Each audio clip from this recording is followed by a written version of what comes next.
Olá, sejam bem-vindos a mais um Spatium Cast. Essa moda vai pegar. E hoje, para minha satisfação, aqui no estúdio da Nave Spatium, Danilo Sobral. Meus amigos e amigas, eu vi Danilo Sobral nascer.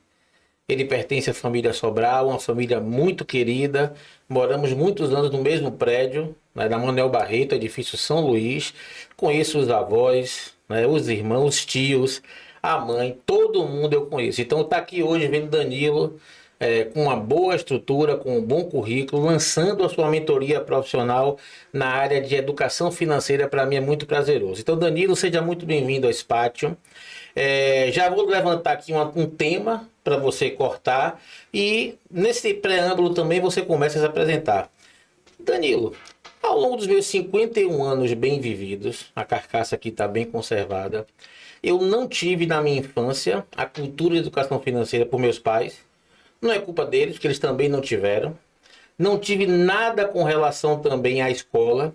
E existe um gap na minha geração, com certeza absoluta, de minha geração para cima, de falta de conhecimento financeiro, de como lidar com o dinheiro. Tem dados aí, você vai trabalhar muito isso, que pelo menos 2/3 dos brasileiros estão endividados. E isso eu considero um absurdo. Então, por favor, se apresente aí com o seu currículo bem interessante. Ele é controller de uma empresa e ele está lançando sua mentoria. E fale um pouquinho disso, dessa falta da educação financeira para o cidadão brasileiro. Mais uma vez, seja bem-vindo, meu amigo. Obrigado, boa noite. Eu sou Danilo Sobral, sou mentor, né, de educação financeira, sou formado em administração na UFBA, tenho MBA em finanças corporativas e mercados financeiros, mas o que minha trajetória tem de finanças pessoais é muito pouco. A gente aprende basicamente juro composto, né? Isso eu falo tanto na faculdade quanto no MBA, né? O conhecimento que eu tenho de finanças e finanças corporativas, né? Que sim, a gente pode trazer umas ferramentas para a nossa vida pessoal, mas é bem diferente também, tem as diferenças, né? Então a gente tem que saber o que aplicar, o que não aplicar, porque nem tudo dá para levar, nem tudo se aplica, mas a gente vai aí buscando conhecimento para tentar superar essa barreira, essa dificuldade. Olha, eu tenho certeza, Danilo, que esse podcast aqui vai dar o que falar. Porque eu sempre digo que tudo aquilo que tem uma demanda muito grande é importante na área do conhecimento. E o brasileiro, evidentemente, na minha modesta opinião, não sabe lidar com o dinheiro. A gente vai seguir aqui um roteiro, porque toda informação que você passar aqui é muito preciosa. Você também vai divulgar toda a sua metodologia, bem interessante, parabéns, de sua mentoria. E no final, eu vou fazer aquele tipo de pergunta que todo brasileiro quer saber, do dia a dia e o quanto que eu posso fazer isso para melhorar a minha questão financeira, tá? E por incrível que pareça, antes de você chegar, eu estava como sempre aqui com o meu suporte técnico, a Ronald e Jéssica, e eles são um casal jovem, de 30 a 32 anos, que me disseram: Lebô, ó, tema excelente, vou prestar atenção em tudo, porque a gente acabou de sair do vermelho. A gente passou por uma fase ruim, de realmente não saber lidar com o dinheiro, tiveram a questão do nascimento do filho, isso muda um pouquinho o mindset da pessoa, e hoje eles estão começando a se reestruturar. Mas, Danilo, antes de a gente entrar por esse preâmbulo aí, muito bacana de educação financeira, além de tudo, vivemos no Brasil, meu amigo. E cuidar de dinheiro no Brasil não é fácil. Que cenário econômico é esse que te vive hoje? Bem, viver no Brasil num cenário econômico é bem complicado, né? Porque não tem estabilidade dos indicadores macroeconômicos. Então, hoje a gente tem a Selic em 75%, a inflação em torno de 5%, mais ou menos, mas isso é hoje. Daqui a 2 anos para trás, a Selic era 2%. Então, é um cenário muito dinâmico, né? Com certeza você tem mais experiência nessa questão desse cenário dinâmico brasileiro, de ver em altas inflações e troca de moedas. Você saber lidar com finanças no Brasil nesse cenário macroeconômico é bem desafiador. Você vê que Danilo tá nem respeitando os mais velhos, viu? Mas eu vou entender porque eu sou quase seu tio. Danilo, eu sou da época que eu estava no supermercado com minha mãe, tá? No Paz Mendonça. Vamos lá, se é para escancarar, vamos escancarar logo. E minha mãe chegou: meu filho, pegue logo o leitinho, porque o moço vai remarcar. Amigos e amigas, tinha uma maquinazinha que colocava o preço. A inflação batia 80% ao mês. Você comprava um quilo de feijão, era não sei quantos mil cruzeiros, não sei quantos mil cruzados reais. E eu estou falando de um aspecto, gente, quando eu tinha 8 anos de idade. Então, se alguém acha difícil viver no Brasil hoje, tenha certeza que você, como estudioso da área, na década de 80, era muito mais complicado. Tá? Tem uma sketch que eu vi dos Trapalhões que me marcou, lembro até hoje. Estavam os quatro trapalhões num posto de gasolina, e aí eles iam abastecer uma Brasília e tal. E aí, sempre que ele ia, o preço subia. Sempre que ele ia, o preço subia. Chega de repente, Didi com um bolo de dinheiro para comprar gasolina, né? Aí o pessoal pergunta: como é que você conseguiu esse dinheiro? Como é que você conseguiu? Eu vendi o carro.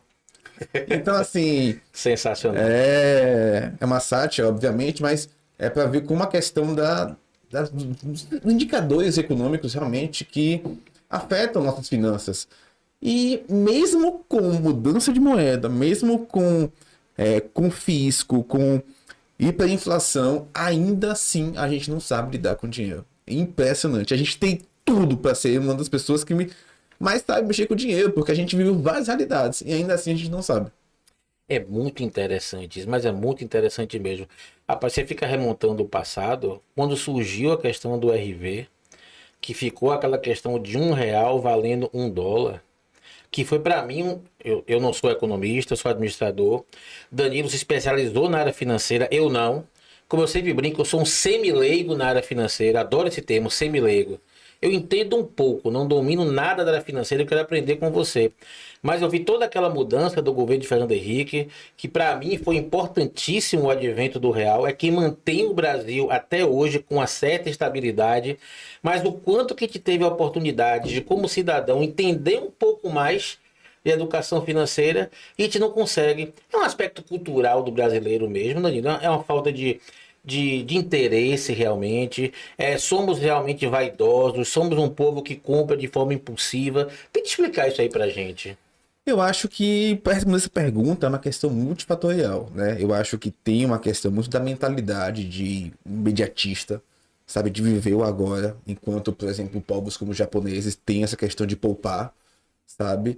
Então, eu acho que tem também uma questão de desinteresse, sim, né? De não ir buscar informação, de não ir atrás desse conhecimento, que hoje com a internet, com a rede social, você consegue buscar essas informações, sabe? Eu acho que são um conjunto de fatores, né? Também tem a questão até familiar, tradicional, né? De que o conselho do pai, o que se vê à época dele serve hoje. Então a pessoa fica replicando conselhos e sem analisar o cenário. Enfim, eu acho que essa pergunta, na verdade, tem um pouquinho de cada elemento. Eu vou fazer um link já do que a gente está debatendo aqui nesse exato momento, que conversa bacana para vocês, já para que você comece a explicar nesse início um pouquinho de como funciona a sua mentoria. Você trouxe aí o advento do japonês, e para mim é um dos povos mais inteligentes e disciplinados que existem.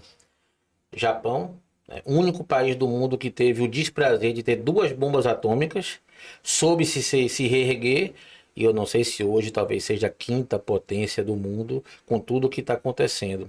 E é uma questão de educação mesmo, o japonês é disciplinado. Eu já vi certa feita o governo japonês ter que ir na TV, no horário nobre, dizer: povo japonês, você precisa gastar X no mês tal, porque a nossa economia está enfraquecendo. Se vocês não forem investir em X ienes, né, Sim. na economia, vai faltar emprego. O japonês fez sua conta e foi no mês seguinte, comprou exatamente o que foi pedido pelo governo para poder equilibrar a economia. Gente, eu acho que tudo isso perpassa por educação. E entendo que o que você se propõe a divulgar em sua mentoria é trabalhar um pouquinho da educação financeira, né, meu amigo? Então, só abrindo um parênteses aqui, falando sobre o japonês, né, essa questão cultural também. É que lá no Japão, a taxa de juros é negativa. Enquanto aqui você bota 10 mil reais e no fim do ano você tem 11 mil, lá se você tiver 10 mil reais, no final você vai ter 9 mil. É para incentivar eles a gastar mesmo, porque ele tem uma cultura muito forte de poupar, de guardar, de ter uma reserva para eles lá. E aí, o que é que você traz de novo? Observe, eu faço um trabalho de mentoria, eu também sou mentor, mas sou mentor de carreira, mentor de empresas. Eu trabalho a visão de estratégia empresarial como um todo. E na parte de mentoria para as pessoas, trilha de carreira, recolocação, desenvolvimento de liderança. Mas a sua mentoria me chamou a atenção porque é uma mentoria específica na área financeira. Eu sou laboreiro, eu quero desenvolver minha educação financeira pessoal, eu quero investir melhor, eu quero saber lidar melhor com o meu dinheiro. E aí, no que é que sua mentoria vai me ajudar, Danilo? Pronto, vamos lá. A minha mentoria consiste em 5 sessões de aproximadamente 1 hora, mais ou menos. As sessões são ao vivo, online, então vai ser só eu e você. Bacana. Então você vai ter 100% da minha atenção e cada encontro ela tem um tema, tá? Então a gente vai tratar sobre cartão de crédito, sobre investimento, sobre mentalidade financeira, sobre dívidas, sobre um monte de coisas que envolvem, né, as finanças, controle de gastos, orçamento, enfim. E aí cada sessão também ela vem acompanhado de alguns materiais. Então esses materiais podem ser exercícios que são um pouco mais genéricos assim para trabalhar questões que são gerais para desenvolver educação financeira, planos de ação que são traçados personalizado para cada mentorado. Tem também planilhas, e-books, checklists, é um conjunto de material e aí a frequência desse encontro é quinzenal. Tanto para que a pessoa consiga aplicar aquilo que ela está aprendendo, quanto eu consiga também fazer meu trabalho do outro lado aqui, de análise, de estudo, né, daquele caso da pessoa, porque a pessoa faz aquilo e me manda, preenche a planilha, me envia de volta, enfim. E aí, ao longo de 5 sessões, né, com uma frequência mais ou menos quinzenal, são 3 meses de acompanhamento, tem um suporte também no WhatsApp, a pessoa pode entrar em contato comigo para tirar alguma dúvida, para esclarecer algum ponto. Então, é uma mentoria que, na minha opinião, modéstia, a parte é bem completa, porque ela abrange vários temas das finanças. E se a pessoa ainda assim quiser se aprofundar em algum tema, né, das finanças, assim, ela pode fazer uma outra sessão à parte, e aí a gente aprofunda no assunto, fica fora desse escopo da mentoria inicial. Interessante. Ela fica lá para a pessoa se aprofundar em algum tema que ela tem interesse, em alguma coisa que ela gostou, enfim, algo nesse sentido, porque realmente eu acho que ela é bem fechada nesse sentido. Muito bom. E eu vi uma semelhança do seu trabalho com o meu. Claro, você tem uma estrutura, você tem um modelo das sessões, dos encontros remotos, como eu faço. Você tem temas a serem discutidos, mas não é nada enlatado. Não é aquele produto de prateleira que você vai comprar aquele curso EAD, não. Você vai ter Danilo Sobral à sua disposição e vai ser um atendimento customizado. Fazendo uma brincadeira aqui, não vai ser médico do SUS nem de plano, não. Vai ser médico particular com toda a atenção que o paciente merece. Então, essa questão da customização, na minha opinião, é um grande diferencial, né, Danilo? Com certeza, né? Porque é o seguinte, a mentoria financeira, as pessoas pensam que é para quem está com problemas financeiros. E de fato, né? O primeiro público que vem na nossa mente.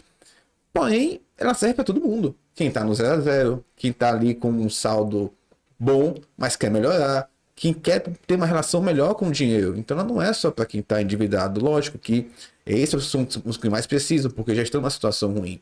Mas vale para todo mundo. Então, tem uma parte que precisa ser customizada para cada necessidade da pessoa, para cada necessidade do cliente. Muito bacana. Porque, igual a questão do médico que eu trouxe aqui como exemplo. Sim. Tem gente que só vai no médico para remediar quando está morrendo. Sim. E tem gente que não. Eu vou para me prevenir. Eu vou para antecipar um problema que eu venha ter. Então eu vejo uma semelhança muito grande nesses dois aspectos, né? Pois é, com certeza. E você trouxe uma parte do médico aqui também, que é uma parte muito importante. Eu acho que você também, como tem essa mentoria, deve ver isso. É a questão do comprometimento, tanto do mentor quanto do mentorado. Opa, se o paciente não ajudar, o tratamento não vai ter sucesso, né, Danilo? Não adianta ter o melhor material, a melhor planilha e você não preencher lá, não botar as informações, não seguir o passo a passo, que não vai mudar nada. É uma questão de mão dupla, né? É que nem você for um nutricionista, por exemplo, né? tem lá a receita de dieta e não segue a dieta. Não vai ter resultado nenhum. Aí eu acho graça que tem gente que pega a dieta que foi passada para ela, customizada, e passa para outra pessoa, a pessoa faz e diz que foi uma maravilha. É impressionante como as pessoas têm essa visão simplista, né? É. E vem cá, Danilo, seguindo aqui o nosso bate-papo bem interessante. Como é a questão, dentro dessa ideia de formatação de educação financeira, se trabalhar com a ideia do orçamento? O brasileiro tem essa cultura de trabalhar com orçamento? Não, o brasileiro não tem essa cultura de trabalhar com orçamento. O que ele acha que ele ganha é o que ele pode gastar, sabe? E aí, quando surge um imprevisto, não tem uma reserva, não tem a quem recorrer. Então, eu já conheço gente que acha que o que ele pode gastar é o que ele ganha mais ali o que o banco está. Peraí, eu tenho que lhe interromper, porque tem uma pessoa que vai dar risada aqui agora. Nós estamos aqui no estúdio da SPAT, como eu disse, e Jéssica, que estava batendo um papo comigo aqui, lembrou, quando a gente casou logo, pode dizer, não pode, gente? Quando a gente casou logo, quando eu casei logo com o Ronald, rapaz, se a gente ganhasse 2x, ele gastava 5x. Era o momento mesmo, não vamos aproveitar. E sem dó nem piedade. Eu, leboreiro, nunca fui assim. Eu sou tido como um cara mais seguro, Danilo. Mas a gente não pode trabalhar isso como uma questão particular de cada um, como uma personalidade de cada um, né? Então, é possível, eu sempre brinco que é possível eu ensinar alguém a empreender. A pessoa pode já ter um dom, alguma coisa já de característica, mas é possível. É possível realmente ensinar alguém a lidar bem com o seu dinheiro? Com certeza, né? Primeiro que eu parto do princípio que todo mundo pode aprender, basta ser ensinado. Né? Uns vão ter mais dificuldade, outros não, mas todo mundo tem a capacidade de aprender. Segundo ponto que é isso, eu acho que você precisa de metodologia, né, correta, ter as ferramentas corretas, né? Você como trabalha nessa questão de empreendedorismo, você tem as ferramentas lá, a SWOT, enfim, O Canva, plano de negócios. Então são todas as ferramentas que ajudam você a tomar a decisão. Então é a mesma coisa, né? Um orçamento, por exemplo, é uma ferramenta que ajuda as pessoas a tomarem as decisões financeiras, né? A se guiarem, a se balizarem por elas. Então vamos lá, comecei a mentoria com você, então imagine que um dos primeiros temas a trabalhar, Leboreiro, você vai fazer o seu orçamento. Você vai planejar toda a receita que você almeja ter no ano de 2023 e vai colocar do outro lado os desembolsos, os investimentos, as despesas. É mais ou menos por essa linha que você começa o seu trabalho? É, mais ou menos por essa linha, né? Primeiro a gente tem a parte de anamnese financeira, que é realmente entender a realidade daquela Diagnóstico. pessoa. Exatamente. Mas uma das primeiras partes realmente é a parte do orçamento. Porque as pessoas gastam sem saber com o que estão gastando, né? Então as pessoas não têm ali o hábito de classificar seus gastos. De saber, ó, tô gastando tanto com isso, tanto com aquilo, tanto com aquilo. E quando vai ver, perdeu o controle, gastou mais do que devia, e aí começa a se complicar. Você está querendo me dizer que tem diversas torneirinhas, uma tá pingando, a outra tá totalmente aberta e tem torneirinha que você nem sabe que existe, é isso, meu amigo? Com certeza. Tem o que eu chamo de gastos invisíveis, né? Que são aquelas despesas que estão ali e a pessoa nem sabe que tem. Né? Tem muito isso com o banco, né? Tarifa de banco. O banco já debita tarifa na conta ali e a pessoa nem sabe que está consumindo ali aquele recurso. Ok, uma tarifa de banco é um valor irrisório, mas junte esse valor irrisório ao longo de um ano. Junte esse valor irrisório com outras tarifas invisíveis e você vai ver a falta que vai fazer no orçamento no fim do ano. Então você precisa controlar todos os seus gastos e são gastos que tem como mudar. Hoje em dia tem os bancos digitais que você consegue abrir conta gratuitamente, né, rápido, não tem tarifa e você pode abrir conta em vários bancos digitais. Eu tenho vários bancos digitais. Porque o que acontece? Um cobra uma coisa, aí eu tenho outro que não cobra aquilo, mas cobra outra coisa que eu já uso outro e aí eu vou. Você pega a melhor parte de cada um. Com certeza, com certeza. Eu chamo de que tem o meu setup financeiro. Eu tenho um monte de conta assim em instituições financeiras. E aí, até para organizar o meu dinheiro, tipo, ó, essa aqui é para isso, essa aqui é para isso, essa aqui é assim, essa aqui tem esse benefício, essa aqui tem esse benefício.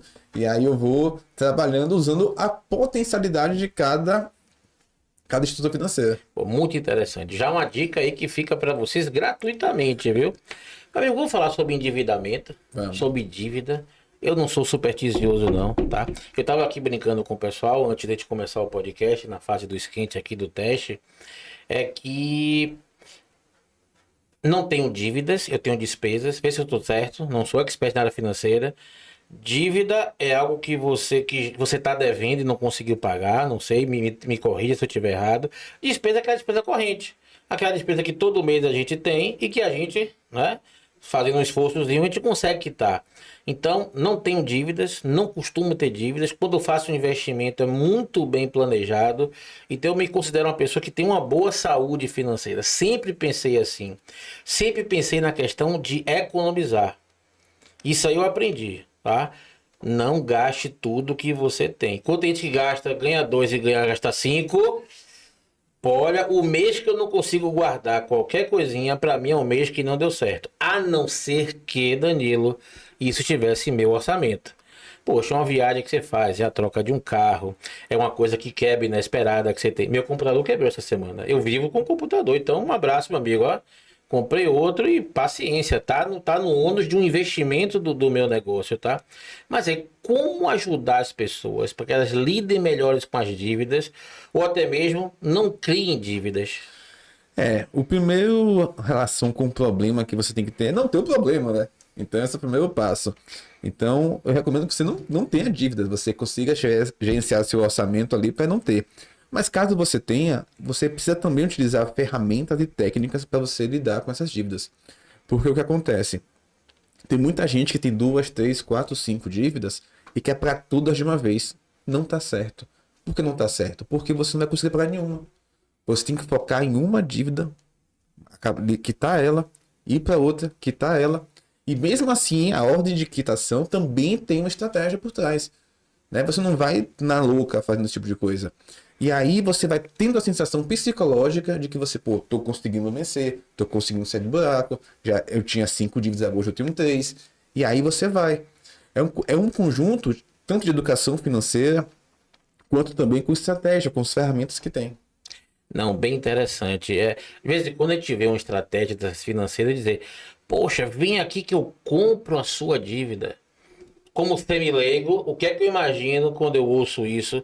Eu tô lenhado aqui devendo a 2 bancos, cada um tá me cobrando uma taxa de juros 5x, e esse cara vai se acertar com os bancos e vai me oferecer uma taxa de juros menor. Isso funciona? Isso vale a pena? Isso acontece verdadeiramente, Danilo? Isso acontece verdadeiramente. Na verdade, até o próprio endividado ele pode fazer a portabilidade de sua dívida para alguma outra instituição financeira. Tem muitas instituições que têm na aba do próprio site mesmo, você vai lá e olha isso. Se vale a pena ou não, cada caso é um caso. E aí é preciso analisar, na parte de finanças tem que fazer realmente a conta, entendeu? Para saber se compensa. Mas o que eu posso afirmar é que vale a pena negociar. Você sentar, ir lá no banco, ir com o gerente e negociar. E a negociação também não é, obviamente, na louca. Tem estratégia por trás também. Sua negociação vai ser muito mais poderosa se você já vier embasado. Se você souber quanto de juros você está pagando, porque tem gente que não sabe. Quantas parcelas faltam para você pagar.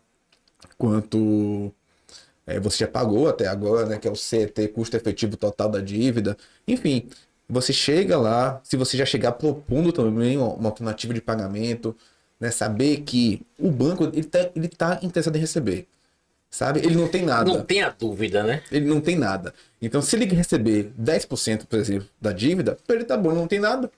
Então, assim, óbvio que não vai ser fácil. Óbvio que não vai ser, vai chegar lá e com seu gerente vai resolver isso. Não, ele vai querer dificultar, entendeu? Vai ser rodadas de negociação, você vai lá, vai comprar com outro banco realmente, se você pode fazer essa portabilidade, já chega lá usando isso também a seu favor. Então é todo um cenário de estratégia para fazer essa parte de negociação. Você veja como as dívidas são uma coisa complicada, né? Você tem estratégia de pagar, a estratégia de negociar. Então é por isso que eu falo. O Melhor não fazê-lo. Melhor não tê-las. Pois é. Rapaz, olha que bacana. Já aprendi com você a questão da portabilidade da dívida. Eu não sabia disso, confesso. Já aprendi algo diferente aqui hoje. Então, como se fosse de um operador de celular. Isso. Tá lá no contrato, não quero você mais não, vou fazer aqui pelo sistema e um abraço, fique na sua. Tem site, se você for no site do Banco do Brasil e pesquisar a aba lá, vai ter a aba lá. Mas sabe o que é? Graças a Deus eu não tenho dívida. Tá vendo como é bom? Tá vendo, Jéssica, como é bom não ter essa dívida? Mas aprendi, porque se um dia tiver, isso já não está mais no meu contexto. E nessa estratégia de negociação, doutor Danilo Sobral, não vou citar o nome nem sobre tortura, mas eu tenho um amigo meu, um grande amigo meu, e agora suspense da porra, né? Que o bichinho teve uma época que estava todo lenhado. Todo lenhado. Ele chegava assim, Lebô, ó pra aqui. Aí me mostrava as correspondências do banco. Eu tô com a dívida, não tô dizendo o nome, né? Tô com a dívida de 200 mil e o banco tá me oferecendo para eu pagar por 22 mil se for cash, eu indo lá até tal dia. Eu olhava assim, velho, isso não pode ser verdade. Volto a dizer, sou semi-leigo na área financeira.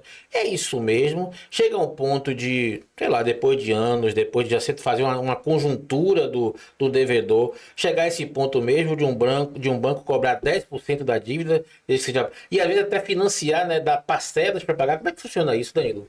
Sim, isso acontece mesmo, né? Até menos de 10%. Porque, como eu falei, o banco não tem nada, ele tem intenção de receber.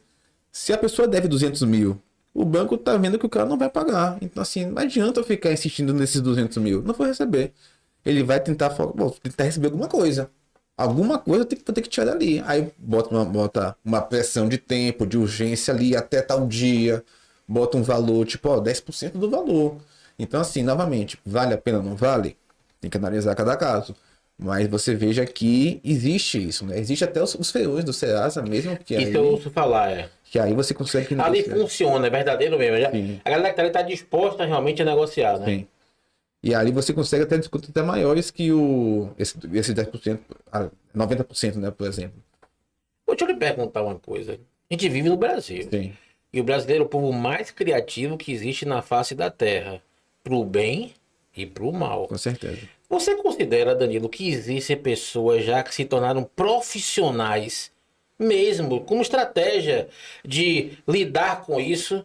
Vou pegar, vou dever mesmo, na hora certa eu venho aqui, cubro, e de qualquer sorte eu vou me capitalizar e vou saber lidar com isso e ter algum tipo de vantagem. Você acredita que tem pessoas assim?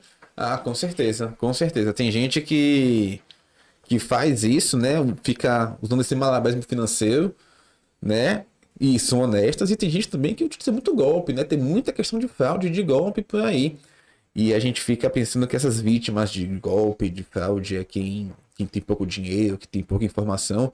Teve um caso recentemente do jogador do Palmeiras, né? Que caiu num golpe de 6 milhões. Então, assim, tem uma frase que eu gosto muito e que se aplica muito nessa frase, que é o seguinte: não se resolve problemas financeiros com mais dinheiro. Se resolve com educação financeira. Porque tem muita gente que tem muito dinheiro e é muito endividada. Tem gente que tem pouco dinheiro e não é endividada.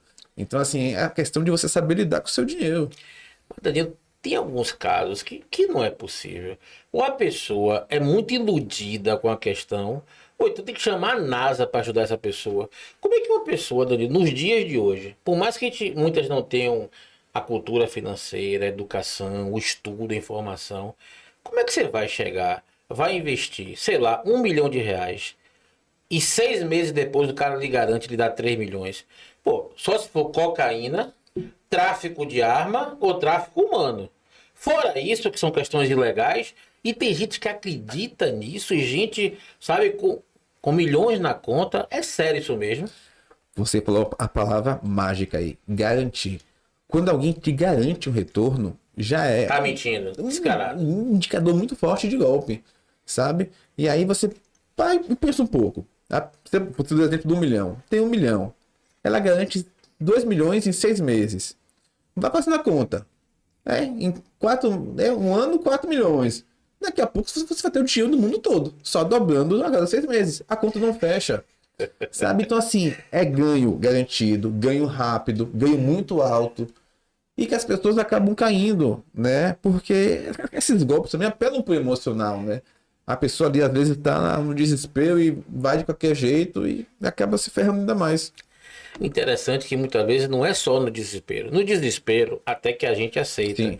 Mas é na ganância. Tem muito isso também. É na ganância do dinheiro fácil. Existe dinheiro fácil, Danilo? Você que trabalha na área financeira. Não existe dinheiro fácil.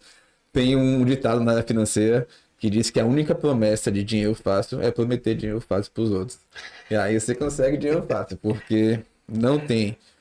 O maior investidor do mundo, né, que é o Warren Buffett, fala que investir é como ver a grama crescer ou a tinta secar. Para você ver como realmente é uma coisa que leva tempo, que demora, mas tem seus resultados a longo prazo. Vamos falar de investimento? Vamos. Primeiro é coisa boa, né? Porque dívida não é coisa boa. Novamente eu bato na madeira. E investimento? Já vou na sua jugular. Eu estava comentando aqui com o Ronald Jessica que eu ia fazer essa pergunta. Danilo Sobral, tá? Trazer sua conjuntura pessoal, posso? Sim. Você tem 31 anos. 31 anos. É casado? Não. Não. Mora com seus pais? Sim. Ok. Então, no seu cenário, Danilo Sobral, tá? Expert na área financeira, 31 anos, um jovem, com uma boa formação, diga-se ao seu amigo, meu velho, acaba de ganhar 20 milhões de reais na Mega Sena. Não contou pra ninguém ainda, só quem sabe sou eu e ele, todo mundo tá assistindo aqui, tá?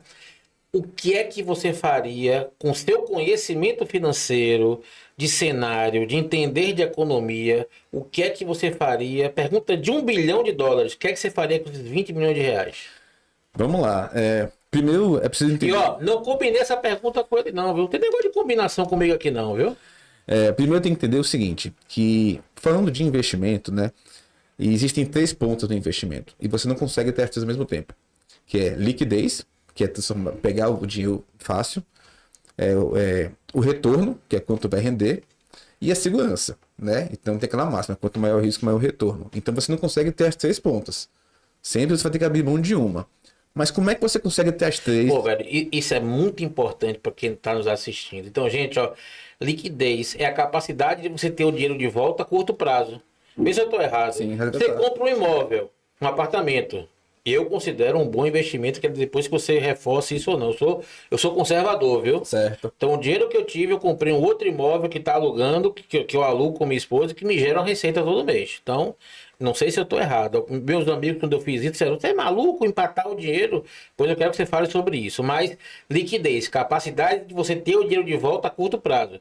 Você não vende um apartamento bem de um dia para o outro. Exatamente. Né? Aí você falou na segurança, a base de tudo. Eu lhe prometo lhe devolver 6 vezes mais em 6 meses. Esqueça. Qual foi o outro pilar que você falou? A rentabilidade. A rentabilidade, né? Então, como é que você administra isso? Vamos lá. Nenhum investimento sozinho, ele tem as 3 pontas. Então, mas você consegue ter as 3 pontas com uma carteira de investimento diversificada. Então, o que acontece? Você tem um investimento que ele é seguro e tem liquidez. Você vai lá e resgata, ele é seguro, mas não vai render tanto. Beleza. Porém, você tem um que é mais arriscado e vai render mais, vai compensar, entendeu? E aí, quando tiver muito bom, tiver esse rendimento alto, você não precisa sacar, você vai sacar do que tem liquidez. E aí você vai montando uma carteira diversificada com ativos de acordo com o seu objetivo, de acordo com o seu perfil de risco, de acordo com vários fatores nesse sentido. Então vamos lá. Eu tenho conta em alguns bancos, um deles é o Bradesco, o da Graça. A conta é desde 1996. Porra, hein? Diga aí. Quase a minha idade.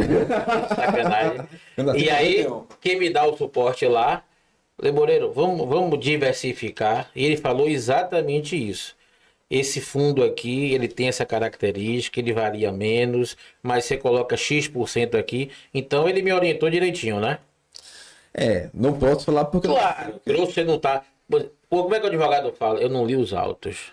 Mas pelo que eu estou lhe dizendo, a diversificação e você pegando que cada um eu falei de positivo é uma boa saída. Sim, é a melhor saída, né? É a diversificação. E é uma diversificação baseada no cenário econômico. Pô, se hoje a gente tem uma Selic em 3,75%, pô, você vai ter um perfil mais conservador, porque você tem o que a gente... O dinheiro tá caro, né? Pois é, tem o que a gente chama de risk-free, né? Que é a taxa livre de risco, que é emprestar o dinheiro para o governo. Porque por mais que as pessoas gostem ou odeiem o governo consegue sempre pagar. Ele consegue imprimir dinheiro e te pagar. Vai gerar inflação na frente? Enfim, vai. Mas ele consegue te pagar. Então o risco de calote é muito baixo. Então é livre de risco, né? E quem salva os bancos quando os bancos querem? O governo. O governo é uma entidade financeira em última instância, né? Se o governo conseguir arcar, o país já está no caos. Então, assim, você tem uma taxa de juros muito alta. Então, muita gente vai migrar para renda fixa, seja ela pós-fixada, pré-fixada, né? O híbrido que tem um pré com IPCA, né? Que é inflação, vai ir por ali. Quando a taxa de juros está baixa, né? A bolsa sobe. E aí você consegue ter investimentos na Bolsa de Valores, porque não vale a pena você manter um dinheiro ao longo de um ano e ganhar 2%. Eu tenho muita pergunta para lhe fazer. Daqui a pouco eu lhe pergunto se você investir. Mas sim, os 20 milhões, vá, seja bem pragmático.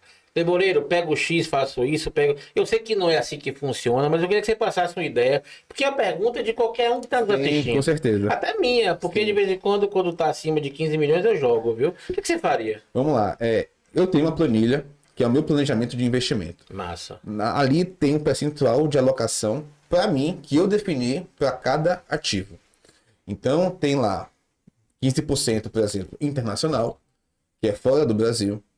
Tem X% para pós-fixado, de liquidez imediata. Tem X% para fundo imobiliário, X% para fundos multimercado, X% para ações, X% para pré-fixado. É bem diversificado. Por quê? Porque aí esse é o meu perfil de risco, esse é o meu objetivo, é como eu quero construir a minha carteira, certo? Mas eu tenho um perfil. Eu sou jovem, né? Eu tenho 31 anos. Então eu tenho muito mais apetite ao risco, eu tolero mais o risco do que uma pessoa de 85 anos. Por quê? Porque essa pessoa de 85 anos, ela não quer ver o seu dinheiro subir e descer todo dia. Ela quer viver aquele dinheiro, aquele teu dinheiro seguro. Ela não tem tempo para recuperar se alguma coisa der muito errado na vida dela, entendeu? Resumindo, você não investiria nada no setor produtivo, tudo no setor financeiro. Você montaria uma empresa. Aí eu teria que analisar. Como a gente é da parte de finanças, teria que fazer as contas, sabe? Então, por exemplo, teria que fazer toda aquele questão de VPL, exatamente. Ok, mas assim, claro, você domina a área financeira, mas você entende então que num país como o Brasil, com o conhecimento que você tem, seria muito mais confortável você pegar os 20 milhões e investir em todo tipo de estratégia financeira do que montar uma empresa, independente do que ela fosse, para gerar emprego e renda. É isso. Olha, eu acho que depende da empresa também, tá? Porque hoje em dia eu vejo que aí eu vou um pouco mais sua área, aí você pode, né, falar muito mais do que eu, que hoje em dia tem muito do digital, né? É a questão do que a gente está fazendo aqui. A gente está no espaço físico, mas isso vai para o digital. Então, no digital você tem menos custos, você tem uma capacidade de monetização muito alta. Opa, então talvez uma startupzinha na área financeira para escalar. Exatamente, baixo custo, algo nesse sentido, entendeu? Mas com essa pegada. Isso. E Bitcoin? Você investiria alguma coisa em Bitcoins? Sim, eu investia um percentual ali baixo em Bitcoin, né? Não é uma coisa que é muito volátil, todo dia varia, todo dia muda, sobe muito, desce muito. Mas eu acho sim que é interessante ter um percentual em Bitcoin também na carteira. Desses 20 milhões, você compraria imóveis, apartamentos, casas? Não imóveis físicos, mas eu investi em fundos imobiliários. O que acontece? Que são empresas que gerenciam imóveis. Sim. E te pagam. Que foi o que teve a crise americana em 2008, que o bicho pegou. Mais ou menos, que ali é um título de dívida hipotética, né? De hipoteca. Então são questões diferentes. São questões diferentes. Aqui, na verdade, o que acontece no Brasil? É porque só tem no Brasil. Lá nos Estados Unidos, eles têm os REITs, que é semelhante, mas também não é tão exatamente assim. Mas como é que funciona aqui os fundos imobiliários? Tem empresas que vão comprar imóveis. Então, tem de galpões logísticos, que eles vão lá, compram um galpão, e aí alugam esses galpões para empresas, né? De varejo, Perfeito, de transporte, e vão cobrando os aluguéis. Tem de shoppings também. Aqui a gente tem o shopping Paralela, que ele faz parte de um fundo imobiliário também. Temos de tijolo, que a gente chama, né? Que é parte de escritório. Então, por exemplo, dando aqui um exemplo, esse prédio aqui, por exemplo, é um escritório, é um prédio comercial. E aí pode ser que tenha um fundo aqui que tenha uma participação aqui e esteja recebendo aluguel. Então ele vai pegando os aluguéis e vai repassar todo mês para quem investe nesse fundo. Então você não compraria 3 apartamentos para alugar. Isso na sua estratégia financeira não seria interessante. Não seria, porque acontece. Com fundos imobiliários, você aplica o dinheiro nesse fundo e você tem o resgate dele em 2 dias. Então, a liquidez é muito boa. Tem uma liquidez muito alta, entendeu? E você recebe os dividendos todos os meses, como se fossem os aluguéis, entendeu? Então, eu tenho um benefício de ter o aluguel, tem um não tem benefício da liquidez, depreciação, não vai tomar o calote do inquilino. Não tem burocracia, Se um inquilino for embora, ok, esse fundo, um fundo bem escolhido, obviamente, tem vários outros inquilinos, vários outros imóveis ali. Então, um inquilino saindo, ele vai representar 2% de toda a capacidade de locação que aquele fundo tem, entendeu? Então, na lógica financeira de hoje, Silvio Santos estaria quebrado com o sonho da casa própria, né? A casa própria, na verdade, é um tema interessante, porque teria que analisar. Tem gente que prefere morar de aluguel, juntar o dinheiro que estaria comprando uma casa e investir, porque na cabeça dela, nas contas que ela fez, né, renderia mais. Tem gente que pode comprar um imóvel para botar para alugar também, é uma forma de ter uma renda. É fazer do imóvel um investimento também. A gente não pode dizer que imóvel físico não é investimento. É um ativo. Com certeza, tá lá, se valoriza, né? Imagina se a prefeitura botar uma praça bonita ali, né? Passa uma linha de ônibus, o metrô chega lá. Então valoriza também, é um tipo de investimento. E então, assim, depende da estratégia de cada um, né? Tem gente que gosta de morar de aluguel porque consegue se mudar mais rápido. Então achou um apartamento melhor, com preço melhor, já vai para lá. É nômade, viaja, não fica preso. Pois é. Imagine, né, que a pessoa que trabalha tipo, no exército, que tem toda hora se mudar. Sim, migrando. Então, assim, depende muito da realidade de cada pessoa, né? E a famosa poupança? A poupança está com dias contados, né? Antigamente, todo mundo ia e botava na poupança, né? A poupança era o único investimento que o brasileiro conhecia. Hoje em dia, com essa questão de internet, com a rede social, com a democratização de investimentos, de educação financeira, a poupança está ficando para trás. Porque a poupança, ela não tem segurança, né? Como eu falei dos títulos públicos, por exemplo. Ela não rende todo dia, ela rende só no aniversário. Então já tem uma coisa bem estranha aí. E ela rende muito pouco. Então você tem investimentos mais seguros que rendem mais e rendem todo dia. Então, qual é a lógica da poupança mais, gente? Não tem sentido nenhum. Ainda tem aquela questão, não, porque é o único investimento que garante até um certo valor. Qual é o valor?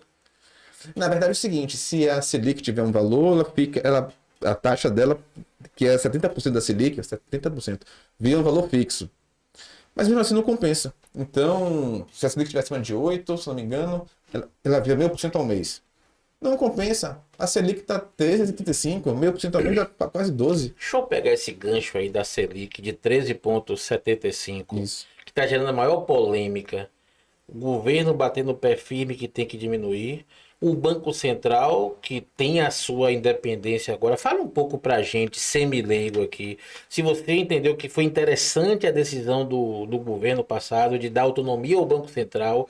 E se você fosse o presidente do Banco Central, o esparro que eu estou lhe botando, Tá mesmo. você realmente manteria a taxa ou você já diminuiria agora? Vamos lá. Na verdade, o que acontece? O Banco Central mantém a taxa alta por causa principalmente da inflação, certo? Porque a gente teve aí a pandemia, teve o Covid, então a gente teve uma questão muito grande na questão da produção. Então muitos preços ficaram desregulados, muito o governo gastou muito para tentar pagar assistência àquelas pessoas que não poderiam trabalhar e tudo mais. Então isso acabou gerando a inflação. O remédio da inflação é a taxa de juros, é a Selic. Então ela vai subindo para impedir que as pessoas consumam, né? Dando incentivo para as pessoas guardarem o dinheiro, os preços reduzirem e as coisas voltarem ao normal. Ok, essa é o primeiro plano, assim. Mas existem outros fatores, né? Porque, assim, o Brasil não é um país isolado no mundo. Então, assim, você vê que tem que olhar o comportamento dos outros bancos centrais também. Então, tem que olhar do Fed dos Estados Unidos, do Banco Central lá da União Europeia. E como é que está externamente esse valor deles? Está compatível com a estratégia nossa aqui do Banco Central de ficar mais conservador? Lá fora, eles erraram bastante, assim. Eles demoraram muito para perceber que tinha essa questão de inflação. Eles não têm essa experiência de inflação que a gente tem, nessa realidade financeira que a gente tem. Então, expert nós somos. Então, eles demoraram para perceber, demoraram para subir os juros. E, assim, não é porque subir um juros no dia que vai ter um impacto no outro. Leva tempo para as coisas acontecerem. Então, assim, eles demoraram para admitir que os preços estavam subindo. E quando admitiu, tipo assim, eu acho que não é inflação, não. Então, assim, eles não tinham essa experiência, demoraram para tomar as atitudes. Então, lá fora eles estão um pouco perdidos. Aqui, no Brasil, nesse quesito, a gente está um pouco melhor. A gente já tem essa experiência a mais, né? O Roberto Campos Neto, né, que é o presidente do Banco Central, ele também... E parece ser um cara técnico, sério, Sim, né? É por isso que é importante, né, a independência do Banco Central, para que ele não faça a vontade que está no governo. Ele tome as decisões baseadas em fatores técnicos, né, tanto internos quanto externos.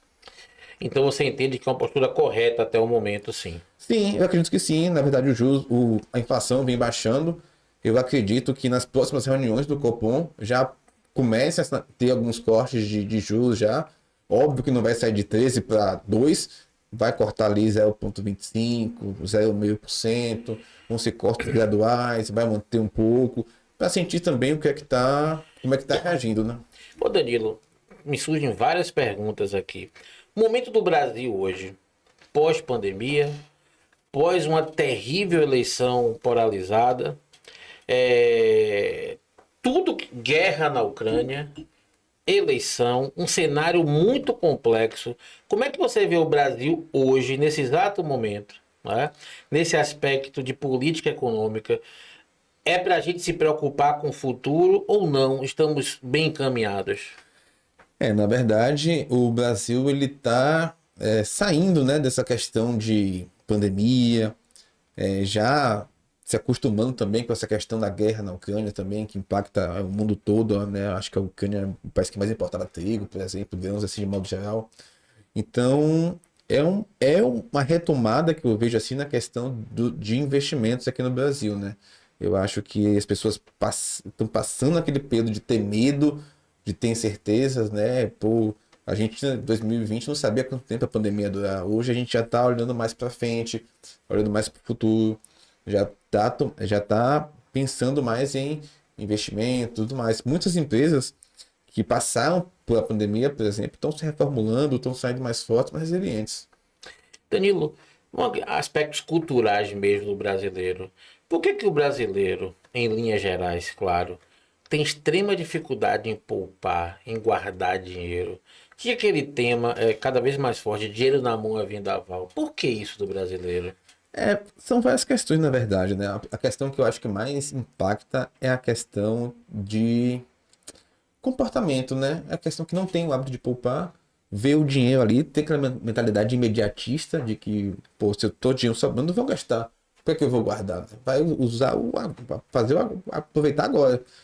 Então tem várias dessas questões nesse sentido. Você entende que a tecnologia, o advento da comunicação fácil, de redes sociais, eu estava aqui conversando antes, que eu sou do tempo do cartão de crédito, que você passava e o cara quase quebrava seu cartão porque tinha um carbono. Para sair o número, o cara ligava, dizia que estava tudo ok, você assinava. Hoje em dia, eu acho que até cartão de crédito vai começar a entrar em desuso também. O Pix, quero que daqui a pouco você fale sobre isso, veio forte. Ou seja, a facilidade da compra hoje é inimaginável. Por exemplo, hoje, com 4 ou 5 cliques, qualquer pessoa compra qualquer coisa na internet. Desde a procura do item até o fechamento da venda, se você tiver com seu cartão de crédito cadastrado no marketplace da vida. Então é muito fácil. 24 horas por dia o e-commerce está aberto.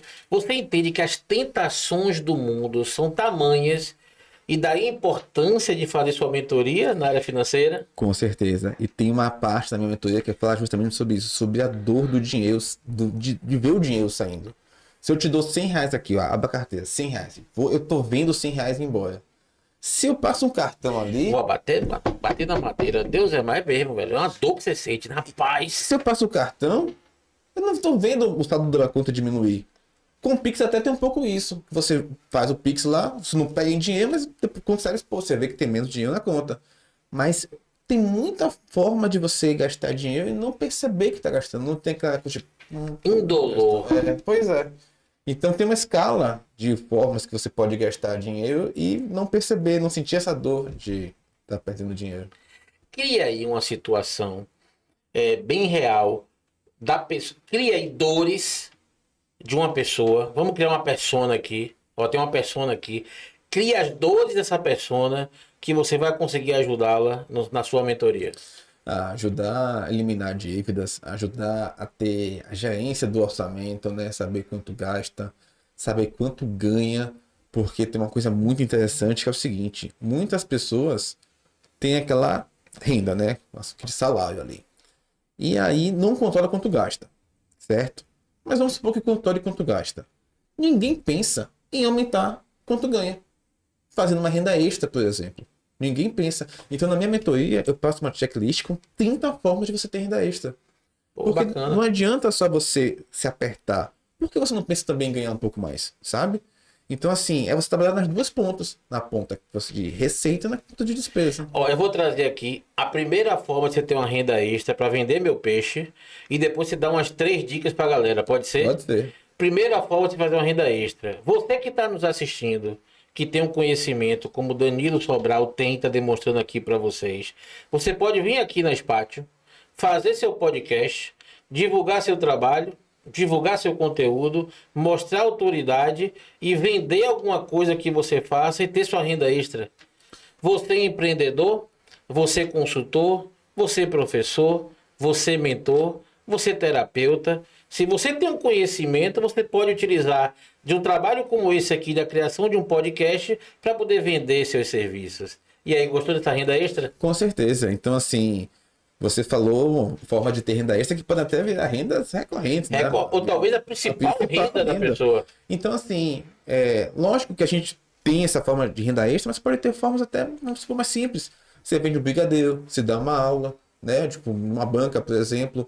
Hoje em dia você pode entrar e ver motor de aplicativo para complementar a renda. Existem várias formas de você ter um complemento de renda, né? Então as pessoas não pensam nisso, as pessoas pensam mais em gastar e tem que consumo imediato. Eu vou até fazer uma pergunta aqui, né? O pessoal da equipe aqui que está nos ouvindo, nos assistindo.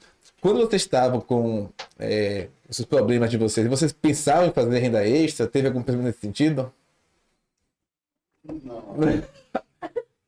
Aí as pessoas pensam mais em economizar os gastos. Ok, tá certo, você tem que ter o controle e você tem que ir vendo ali o que está saindo ou não do controle. Mas por que não aumentar a sua renda, sabe? Não é porque você trabalhou muito mais que sua renda vai aumentar. A menos que você seja autônomo, algum sentido. Mas se você for CLT, seu salário é fixo. Por que não fazer seu salário aumentar também? Não, o exemplo de Ronald aqui. Ronald é um cara que entende de tecnologia, né? Ele trabalha fixo num grande estúdio aqui de Salvador e dá todo o suporte particular a mim aqui na Spatio quando demandado.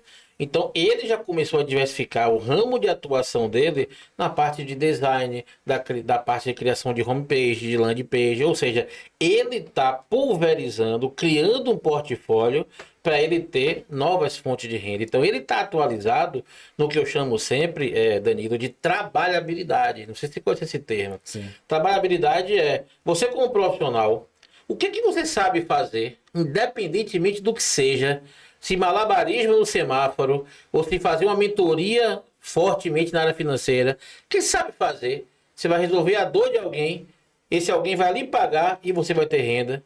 Então essa é a saída para os dias de hoje. Então é muito bacana esse trabalho que você faz, de não só saber lidar com as despesas, mas criar novas fontes de renda, né? Com certeza, né? Eu penso o seguinte, que fonte de renda é como se fosse pés de um banco. Se você só tem um pé no banco e você perde esse pé do banco, né? O banco vai cair, você não tem mais o banco. Mas se você tem um banco com 3, 4, 5 pés, ok, você perde um pé, você vai sentir ali, mas você ainda vai estar em pé. Entendeu? Tem muita gente que só tem uma renda, perder essa renda, não tem nada. Na minha época, minha avó falava assim, meu filho, sempre coloque os ovos em cestos diferentes, porque se um cesto cair, você não passa fome. Engraçado que nessa questão de renda, Danilo, me faz suscitar aqui uma questão. Muitas pessoas acham que porque tem um emprego seletista que tá tudo certo. Gente, se hoje em dia servidor público não tem mais a garantia, vide as empresas mistas que existem aí, desligando pessoas como o Banco do Brasil, como Caixa Econômica, como Petrobras, como Correios. Então, se ligue, não existe mais garantia de receita. Você concorda comigo? Se você não procurar pulverizar isso e maximizar, não adianta você ter o melhor orçamento, ter a melhor mentalidade, porque a piscina não vai encher se você não abrir a torneira. Pois é, exatamente isso. Então, e essa questão de ovos na mesma cesta vale para receita, né, pontos de receita, vale para investimento também, você tem, como eu falei, uma carteira diversificada. É porque existem princípios da finanças que valem para tanto finanças corporativas, quanto investimento, quanto a parte pessoal, né? Você sempre, por exemplo, é um pouco óbvio isso, mas as pessoas não botam em prática, que é gastar menos do que você ganha. Sabe? Pô, eu tenho isso desde que eu me entendo por gente. Me too, eu também. Rapaz, eu lembro de eu fazendo iniciação científica na UFBA, ganhando uma bolsa de R$ 400 e guardando 150. Então, assim, e eu fiz isso pro estágio. E na época de comer água, de se divertir, do reggae. Pois é, porque o que acontece? A primeira despesa que você tem que ter é se pagar. É você se ver como um boleto e se pagar. Então você vai criando uma reserva financeira. Entendeu? Porque quando o bicho pegar, de alguma forma, enfim, imprevistos surgem na vida de várias formas, você não precisar recorrer ao empréstimo, não precisar se endividar. Você vai se recorrer a essa reserva financeira que você tem. Você quer me dizer que eu, pessoa física, CPF, eu tenho que me pensar como empresa e dar lucro? Qual é o meu lucro? É sobrar alguma coisa no final do mês, é isso? Exatamente. Só que você, pessoa física, você pode ter o seu lucro antes de seus gastos. Você não precisa esperar o gasto para depois ver o que sobra, porque quando você tá ali com o dinheiro na conta, você vai gastando, você vai gastando. Aí quando você vê, ok, sobrou 50, mas você planejou que você poderia guardar 200 antes de começar a gastar qualquer coisa, entendeu? E aí você vai criando essa reserva para um momento de emergência. E aí ela é feita, isso é até uma ferramenta, na verdade, deixa eu até explicar um pouco melhor isso, que ela é feita para ser 6 meses o seu custo de vida. Então, se seu custo de vida hoje é, sei lá, R$ 3.000, você tem que ter 18 mil ali.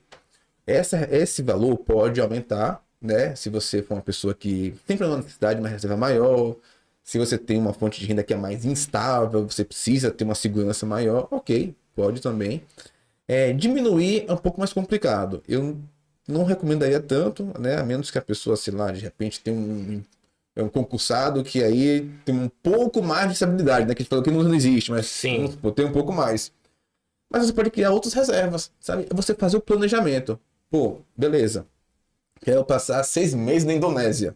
Você não vai na louca. Você vai se planejar por quanto é a passagem, quanto é a hospedagem, sabe? O que eu vou fazer na Indonésia? Qual o melhor período? Pois é, então você vai se planejar. Aí, ao invés de você pagar a passagem, você vai, pô, beleza, eu quero ir para a Indonésia daqui a 5 anos.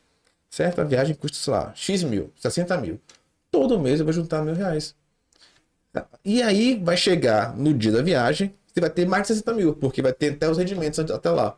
Então, assim, aí você pode até comprar uma lembrancinha pra gente aqui depois. Então, assim, é tudo isso esse planejamento. Só que o que acontece? As pessoas querem ir pra Indonésia hoje. Aí vai lá, torrar todo o dinheiro, se endivida pra viver um momento imediato. Ah, mas peraí, Danilo. Eu não sei o dia de amanhã. Eu posso. Gente, você não pode viver como se fosse morrer amanhã. E você não pode viver como se nunca fosse morrer. Você concorda comigo? Com certeza. O segredo é o equilíbrio, né? Agora vem cá, você está me provocando a fazer algumas perguntas aqui. E a cabeça do ser humano é muito complicada. Eu conheço pessoas que têm 70 anos. Uma pessoa aqui, tá? Um casal. O casal tem entre 70 e 80 anos. O casal tem. E milhões de pessoas vão se identificar aqui, tá? O casal está aposentado, beleza? Tem uma receita muito boa de aposentadoria. Um tem dois, outro tem dois. Um ainda trabalha, está nativa, tendo receita. Filhos criados, não tem mais custo com filhos. E ambos se comportam como se fossem viver mais 30 anos. E cada dia quer economizar mais, que parece que tem êxtase quando entra na conta corrente ou em qualquer investimento e vê que o dinheiro está subindo. E vive e tem uma qualidade de vida, um custo de vida muito menor do que poderia ter. Concomitantemente, você tem outras pessoas que gastam 5 vezes mais do que tem e, desculpe o termo, estão andando para a vida. Como explicar isso na cabeça humana e como você consegue fazer um trabalho com esses dois tipos tão diferentes de pessoas, Danilo? Na verdade, o segredo, né, como eu falei, é o equilíbrio, né? Porque, assim, você não pode fazer gastos extravagantes, porque uma hora essa conta vai chegar. E você também não pode deixar de viver, sabe? Como você falou na sua persona de 70 anos, eu acho que você pode, se você já estiver tranquilo, começar a se dar certos luxos também, aproveitar um pouco a vida, sabe? Rapaz, todo dia X vai bater lá o negócio certinho. Quer chova, pode ter guerra, pode não ter, vai bater. E as pessoas passam algum tipo, não é privação mas de poder aproveitar a vida. É estranha a cabeça do ser humano, né? É estranho, porque o segredo também é você se planejar, sabe? Então, assim, pô, beleza, tô ali juntando com 70 anos, pô, bacana que você tenha esse hábito até essa idade, mas por que você não planeja também pra viajar, né? Tipo, esse mês eu não vou poupar, ok, não é porque você não poupou um mês, não é porque você poupou, sei lá, 2 meses, como você falou, né? Teve a questão do notebook, que isso foi imprevisto, beleza. O que acontece é você ter sempre a mesma mentalidade, sempre o planejamento, uma vez ou outra não Tem vai que dar. ter o valor guardado para os imprevistos. Com certeza, exatamente. Deixa eu trazer uma questão para você aqui. Estamos quase aproximando do final de nosso podcast. Que conversa maravilhosa, hein? E o tempo voa, hein? Impressionante o bate-papo aqui hoje. Necessidade e desejo. São dois pilares que eu trabalho muito na questão de minha mentoria e na parte de marketing que eu ensino nas universidades e meus cursos. Necessidade é aquilo que é intrínseco ao ser humano. O ser humano precisa de necessidades fisiológicas para sobreviver. Alimentação, água, sexo, segurança, dormir para sobreviver, desde que o mundo é mundo. E desejo é aquilo que é estimulado. São as tentações do marketing, das redes sociais, da sociedade do ter e não do ser. E aí eu trago uma coisa que eu utilizo para mim, é intuitivo isso, tá? E queria que você me explicasse isso na questão financeira. Você vai gostar do que eu vou te dizer aqui e é bem interessante. Quando é que você sabe, quando é que o Leboreiro sabe que realmente Danilo Sobral ele necessita de algo? Quando ele tem uma sensação de desconforto. Beleza? Vamos lá, eu sempre conto essa história aqui. Eu sou da época do retroprojetor, eu sou da época do giz e do quadro negro, depois o verde. Depois eu peguei o pincel. Hoje em dia eu trabalho com TV digital, sou sócio de um podcast. Eu passei por toda essa evolução. Mas quando na universidade, na época, surgiu a ideia do Data Show, né? A universidade inventou de colocar o Data Show preso no cantinho da parede, com o computador fixo. Então, tinha professor que ficava o tempo todo ali, no canto, para poder passar o slide. Eu digo, rapaz, minha aula não vai se resumir a isso, porque a aula é movimentação, eu tenho que ir onde o povo está. Então, quando eu vi que o Data Show não ficava mais ali no centro da sala, foi pro canto, eu comecei a sentir um desconforto. Primeiro dia de aula, o segundo, eu digo que nada. Fui e comprei um passador de slide, que hoje está até em desuso, mas na época era uma novidade, para você ver quanto tempo tem isso. Então, eu comprei o passador de slides, o Laser Point, porque eu tive um estado tamanho de desconforto no meu trabalho. Então, aquilo eu necessitei. Se fosse 10 mil reais, eu ia pagar os 10 mil reais, porque aquilo me proporcionou uma satisfação muito grande e produtividade, tá? Então, você só deve comprar aquilo realmente quando você sentir que aquilo lhe causa um desconforto. Você entende que esse é o pressuposto básico de você investir em algo, de você realmente comprar um bem ou um serviço? Com certeza, né? Porque a gente precisa também avaliar se o que a gente está comprando é por impulso ou se a gente realmente precisa daquilo, né, naquele momento ou não. Então, tem algumas técnicas assim que são até um pouco mais difundidas que assim, que muitas vezes as pessoas usam, que é o seguinte: você vai, tem intenção para uma bolsa, vai, um sapato. Você olhou o sapato ali, pô, gostou, tá com vontade de comprar, mas você não sabe se deve comprar, né? Aí você dá um tempo. Dá um tempo, vai dar uma volta. Se você ficar com aquilo na cabeça, é porque você realmente quer aquele sapato. Você não, sabe? Então você teve aquele tempo de reflexão e tudo mais. Eu já sou do partido de que eu não gasto dinheiro com sapato para investir mesmo. Mas eu entendo que tem essa necessidade, né?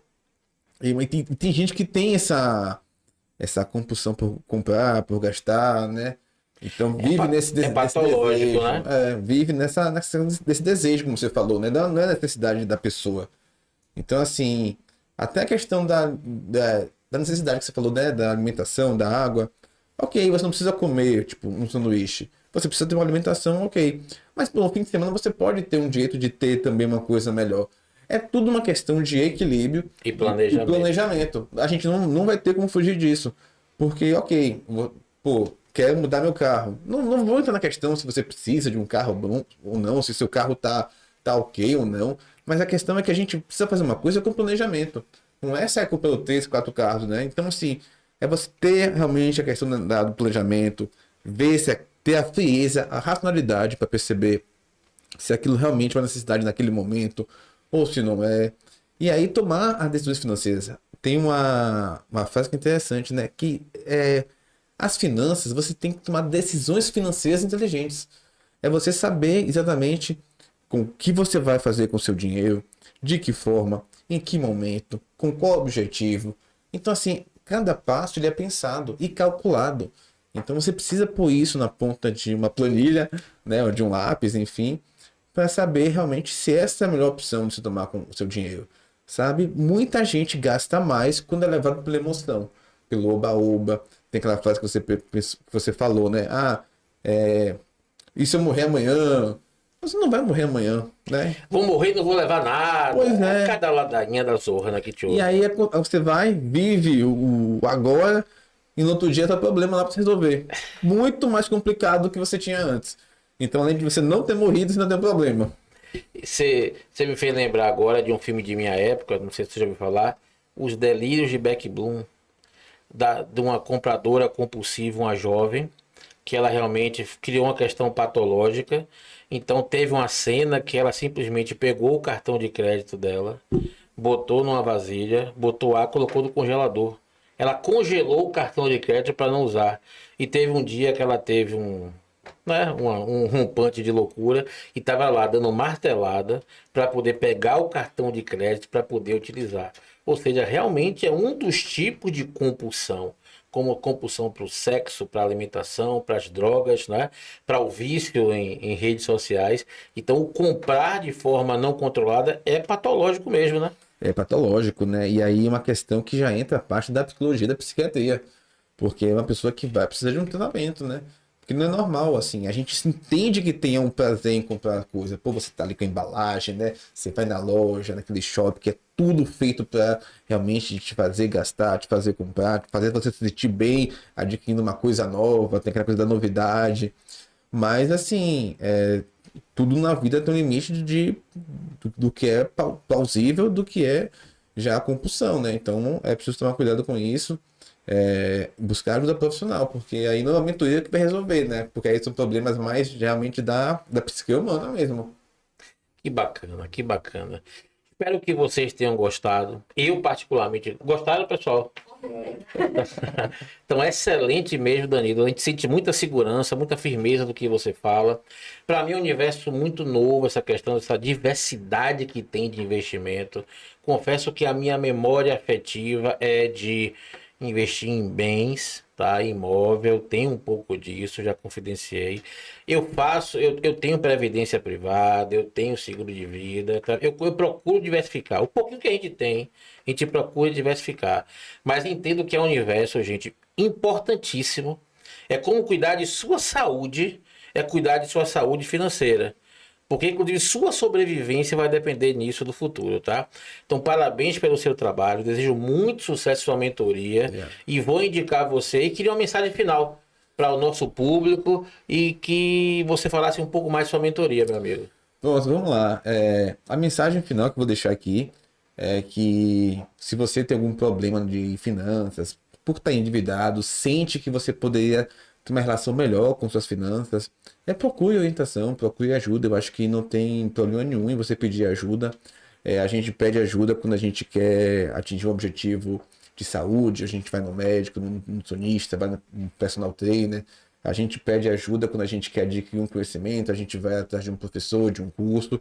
E a gente pode sim pedir ajuda quando a gente quer saber lidar melhor com o nosso dinheiro, né? Porque é uma questão que não é tratada muito abertamente, ainda tem muito tabu em falar de dinheiro, as pessoas não têm essa Ô, Danilo, eu facilidade. tenho que lhe interromper. Dinheiro é uma coisa suja, gente. Dinheiro é uma coisa abençoada. Não tem isso antigamente? Tem, com certeza, né? De que a pessoa enriqueceu, fez alguma coisa errada, Essa máxima, hein? né? Na verdade, dinheiro é uma ferramenta, né? Uma ferramenta que você pode usar por várias coisas, né? Porque o dinheiro é bem versátil. E aí a questão é como você pode utilizar melhor essa ferramenta que você tem, sabe? Como é que você pode isso? Como é que você pode tomar melhores decisões financeiras? Essa que é a grande pergunta, né? Então, é isso que eu gostaria de deixar aqui para vocês, essa reflexão, como você pode lidar melhor com o seu dinheiro, como você pode fazer ele multiplicar, ele render, ter uma melhor relação com ele e fazer com que ele deixe de ser um problema e seja uma ferramenta que vai lhe dar muito mais possibilidades daqui para frente. Ó, nesse exato momento aqui, né, vai aparecer o Instagram de Danilo, com todo o trabalho dele, e assim, eu pessoalmente indico, tá? Pessoal, muito obrigado pela presença de vocês, espero que vocês tenham gostado. Danilo, tamo junto, satisfação mesmo, sabe? Vi você nascer, não vou dizer o apelido que seu tio lhe botou por causa dele, tá? Mas um grande abraço e parabéns pelo seu trabalho, viu? Muito obrigado aqui, obrigado pelo espaço, pela oportunidade, por essa equipe também que está aqui, show de bola. Uma maravilha. Pessoal, até a próxima e curta o Spatium Cast. Fique com Deus.